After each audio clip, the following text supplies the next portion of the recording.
Welcome to the wild side of Reddit. Real stories, real drama. Subscribe for more chaos. My husband keeps violating my privacy by reading my diary and then weaponizing my thoughts against me. I'm trying to stay focused here, but my edibles have kicked in, and I need advice. I have kept a diary since I was 10. It is my form of therapy, and I do not police my thoughts.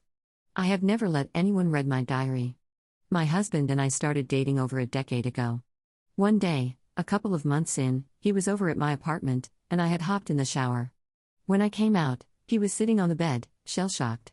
He said he read my journal, which was mostly about my life as a newly single woman. He told me it really stung to read all that. I asked him, but wait, hold on, how'd you find it? He said he was looking for matches. He couldn't tell me why he kept reading even after he knew what it was, but his apology was sincere, and I forgave him. Not too long after that, things got messy. He started getting either very sad or very angry while referring to things he read. His feelings were so intense that I started apologizing for my thoughts. Anyway, we got married. A decade later, I was thinking of a divorce and wrote a ton to process my thoughts about some sensitive topics. Again, he stumbled upon my journal and read it all. I was pissed, but he convinced me that he would never do it again. Besides, he was really hurt by the things I wrote, and I felt bad. I let it go, but he started getting sad or angry again thinking about what he had read. Once more, the intensity of his feelings led me to apologize for my thoughts. Now here we are, married with kids, setting up Scrabble on a Friday night. He went to find a piece of paper and came back quiet and distracted. I asked if everything was okay. He looked at me sharply and told me that he just read my journal. I tensed, thinking of how I recently tackled some tough feelings related to our different ethnic and religious backgrounds. I wrote things that would have been hurtful to read, and I was mortified knowing that he did read them, but I was also annoyed. I told him, wait, you read my journal again? He blamed me for leaving it out and accused me of being a bad person for what I wrote, but honestly, I wasn't listening to him anymore. I just wanted to know why we were dealing with this again. It's pretty effing basic knowledge that one shouldn't read other people's diaries, right? But look at him, forcing his way into my brain and shaming me for what he saw. I surprised myself by slamming my hand on the table. You read it a third time? We were both hurt, but he was accusing me of overreacting while minimizing and deflecting from his behavior. He called me overly emotional when I cried over how violated I felt. This feels so wrong, like I committed a thought crime. So, am I wrong for insisting he's 100% wrong? I'm so mad, but I am doubting whether my reaction was proportional to what he did. On a scale of 1 to 10, 10 being terrible, what would you rate someone reading your journal? And would you apologize for the things you wrote? /relevant comments. Commenter. He has broken your trust 3 times, and after the first time, he knew that he might not like what you had written. It sounds like he uses reading your journal as a way to understand how you're feeling, rather than actually asking you. The whole point of a journal is that you get to articulate your feelings, unedited, in a private place. He has disrespected that on 3 separate occasions. If he didn't want to be upset by what he read, he shouldn't have read it. Commenter 2. You willingly married someone after they proved time and again that they have no problem crossing your boundaries and then punishing you for what's inside that journal. Leave that man. He will do it again, and if you think he's only done it 3 times, you're naive. You need to leave him. Not the jerk, but you will be if you stay with someone who punishes you for your thoughts and violates your boundaries time after time. Adds an edit to her post. Thank you all for your comments. I am overwhelmed. For those suggesting therapy, I have been in it for a long time, and I credit it for helping me listen to the little voice in my head instead of ignoring it. Therapy gave me the insight to see what he was doing in real time. But to those saying I'm the jerk and everyone sucks here, all I can say is that this type of behavior has been normalized so much for me, and I have been gaslit for so long, that I automatically convinced myself it wasn't that bad. I feel like I'm emerging from the upside down, and I have to relearn basic social norms. You have no idea how sad all of this makes me. Adds a second edit to her post. We talked today, and he continued to minimize what he did and kept steering the conversation to how hurt he was reading what I wrote. I kept asking him if I shared those things willingly with him. When he said no, I told him that he can then deal with the consequences of his own actions by himself. I kept stressing to him what a big violation it was and that I needed space to think. I guess he's been stewing about it for the last few hours because tonight he started to yell at me in front of our kids and angrily told them about what I wrote. He literally told them that I don't like that they are from his culture. WTF, man, why are you hurting them? To hurt me? I was pleading with him to stop and trying to cover his mouth, the kids were shrieking and sobbing, and he was yelling and wild-eyed. The chaos of tonight just broke me. I had flashbacks of my childhood, screaming and crying on the stairwell, watching my dad go after my mom. Long ago, I had promised that I would never put my kids through something like that. I tried to get them out of the house since he wasn't stopping, but we only got as far as my car, where the three of us sat crying while I kept apologizing to them and trying to reassure them. God, how did I get to this point? Update 12 days later. Hey, Reddit. I will keep the update itself brief. The kids and I are safe, and I am divorcing my husband.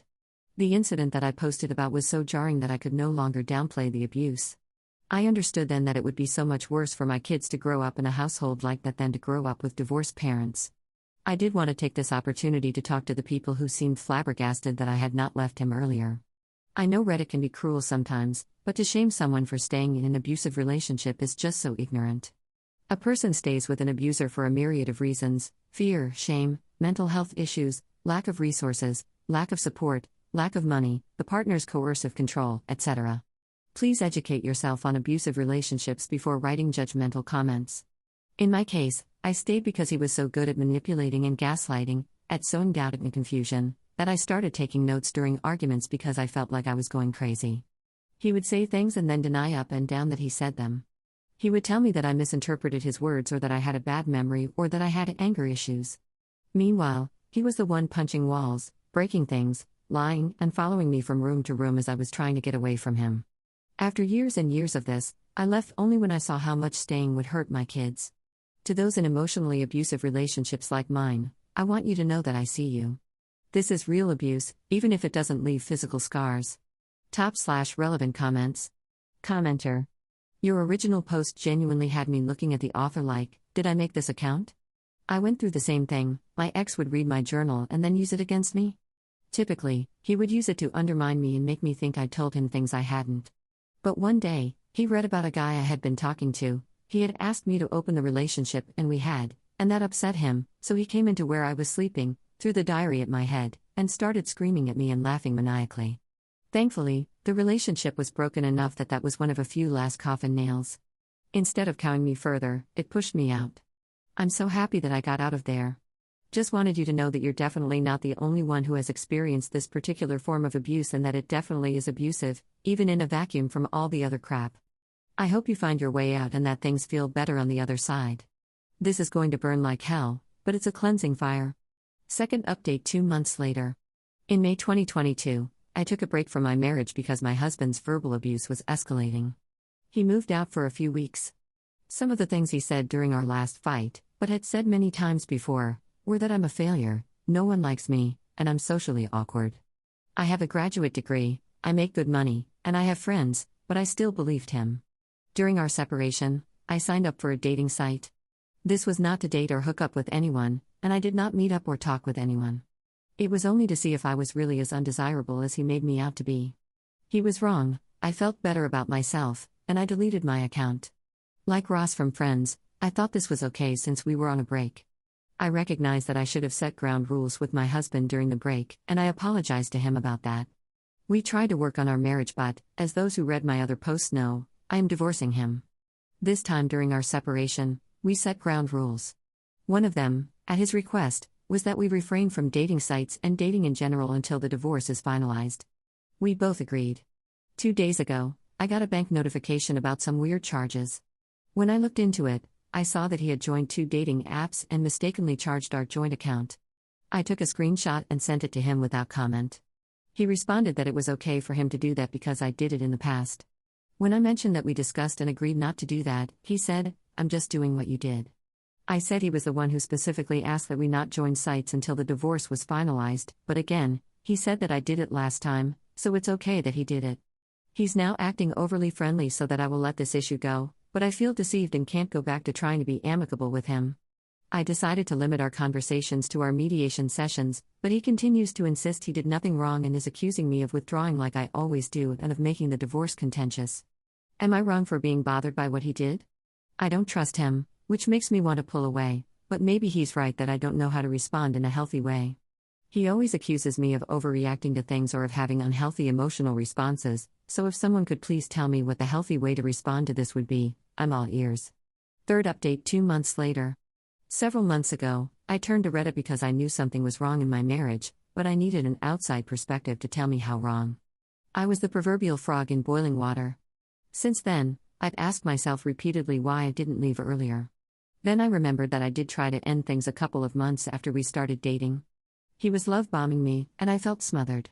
When I told him that I wanted space, he was devastated. I see now that that was the turning point. I prioritized his feelings over mine. I gave him the benefit of every doubt. I convinced myself that the red flags I was seeing were aberrations. It hurts thinking about how much precious time I wasted on him. Here's my update. Then, I moved into my new place 2 days ago, our home closed escrow, and the details of our divorce are finalized. These past few months were a unique kind of hell, but I am now bursting with hope and happiness. I am finally free of him.